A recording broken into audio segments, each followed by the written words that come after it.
What is up, guys? James here with JDC Auto here in Las Vegas. Hope you are well. And today we have a 2016 Chevy Cruz. Try not to get the license plate too late. Might as well got it. We got the 2016 Chevy Cruz.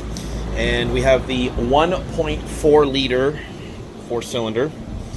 And we've ran into that dreaded vacuum pump exploding, which in this case, this vacuum pump definitely did explode and left a bunch of debris everywhere inside of the engine. So the vacuum pump exploded and the camshaft lobe snapped off, and the car wouldn't start or run because it couldn't keep time.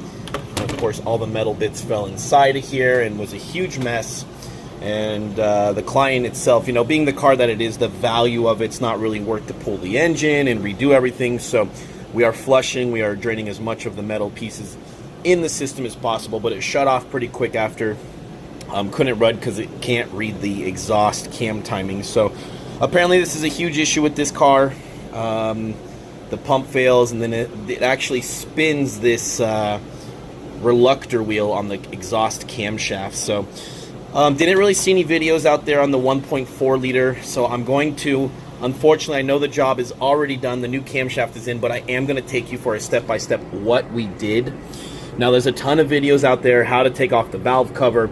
So where we're at is we have the valve cover off, everything is in position as it is, and what we do need the engine to do is we need the engine with the QR code and this singular sprocket tip facing straight up and down.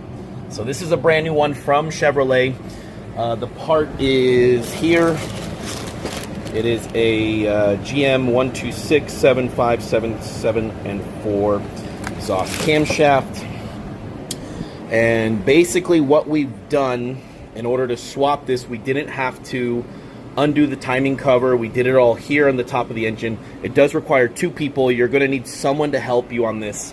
So one person holding the camshaft lobe here or there. In this case, getting started, what we did is the first thing is I marked the camshafts.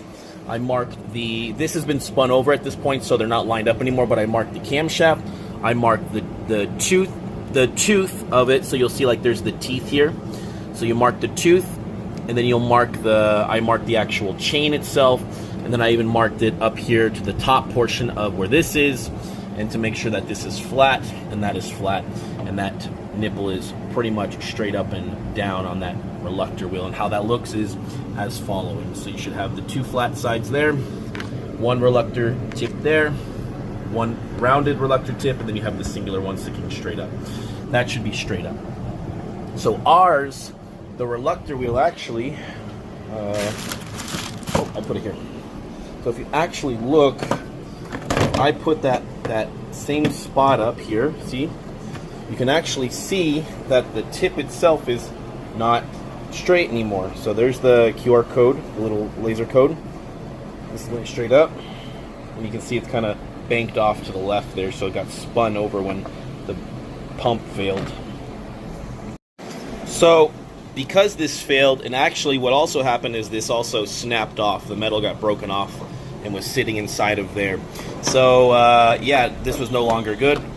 And basically what happened was, hold on.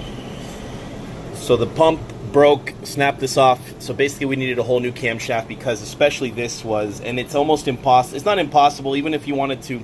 If this didn't snap off, we had an idea of, which we didn't see at the time, but when we took it off, all the pieces were there.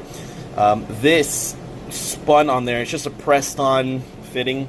So even if we had it, you could have even tried to hold this and maybe tried to, you and a buddy, try to tap this and spin it. But it's pretty press-fitted on there, so it's not an easy thing to do. So something you could try, but whatever, you know. Honestly, better just to just to replace everything. So, oh, this is pretty badly grooved. This got oil in there. So anyways, there's already some damage on the camshafts. The customer doesn't want to spend a lot of money on the car, so we kind of did this as affordable as possible. So the way we quoted it is we're just going to be able to replace everything without doing the timing cover, because the timing cover would definitely add a lot more hours and labor. So, and of course, we'd recommend timing chain. You know, there's a right way to do everything, but, you know, for my budget-friendly clients out there, we try to be creative. And there's no warranty on the engine itself after this because of the metal fragments, just on the components we're installing. And even still, probably going to be a 90-day shorter one, and the price is pretty decent for that. I think we're quoting around $1,200 to replace the camshaft, oil change, and a new vacuum pump, of course, for the brake system, because you're not going to have any vacuum. So anyways, what we did, obviously removed everything. We got to this point. Now, what did we do? So the first thing we did, I had use a crescent wrench. You're going to hold this camshaft. You're going to take this sprocket bolt, and you're just going to break it loose while your buddy holds this from spinning. This will loosen up. And again, backing up, we marked the tooth on this one, marked the tooth, the chain, and we had everything lined up. Just paint mark it and have your metrics so you know where everything needs to be on the chain. We broke this loose. Once this was loose, and again, like to a point where I could take a socket and I can almost basically, you know, it still has a little bit of friction, but it's not super goosey loose coming out. It's just loose, broken loose. After that, we undid all of the camshaft bearing cap bolts. Once all of these were undone, they were loose. It's going to lift up and kind of shimmy. We undid everything loose to almost the last threads.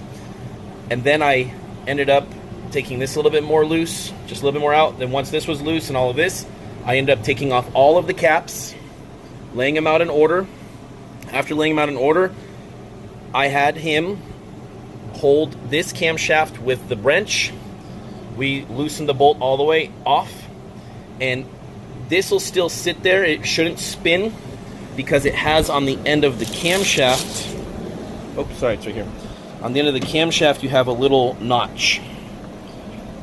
This notch will sit in a little keyway, which is inside of the sprocket head.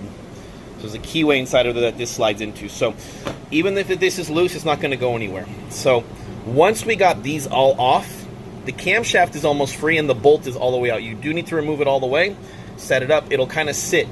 You can then slowly wiggle this forward, hold it. Do not let this chain get loose and switch a tooth over.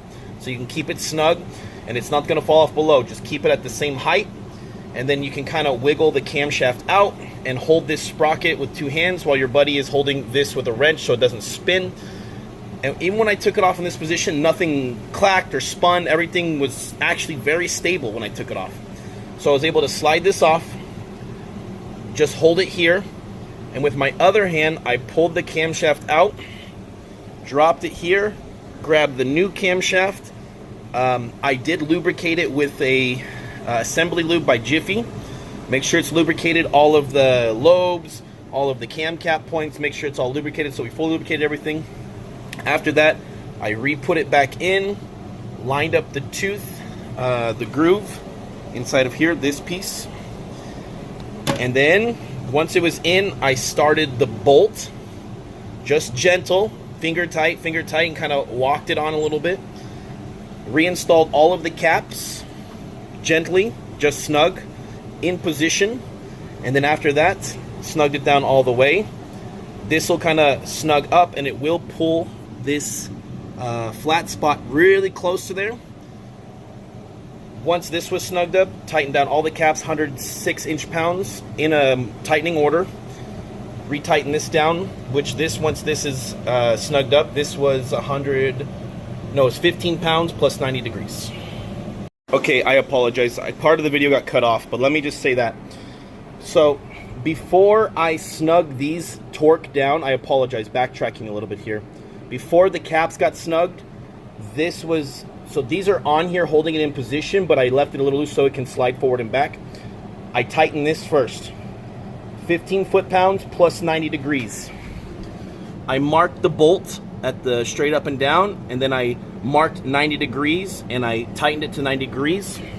After this was snug, I re-snug all these down 106 inch-pounds in the order.